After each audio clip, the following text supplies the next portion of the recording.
Siku utakuja kukumbuka kama hutozima hii setting kwenye simu yako.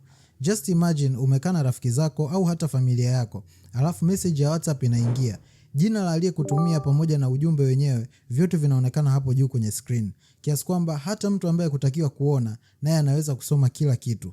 Sasa just imagine kama hiyo message ni ya aibu au ni ya siri, itakuwaje? Good news ni kwamba ipo setting ambayo unaweza ukaizima sasa hivi, kitu kama hicho kisije kikatokea tena. Message ikiingia litaonekana tu kwamba ni notification ya WhatsApp, jina pamoja na ujumbe wenyewe havitaonekana.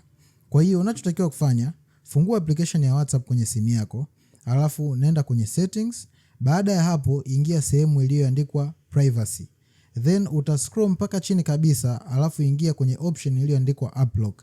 Na hapo utatumia fingerprint yako ili uweze kuingia hiyo sehemu. Then chini kabisa utazima hiyo option iliyoandikwa show content in notifications. Na hapa juu utachagua immediately. Kikubwa unachotakiwa kufahamu ni kwamba kila utakapohitaji kuingia kwenye WhatsApp, lazima WhatsApp itadai uweke fingerprint yako ili iweze kukupa access ya wewe kuingia ndani.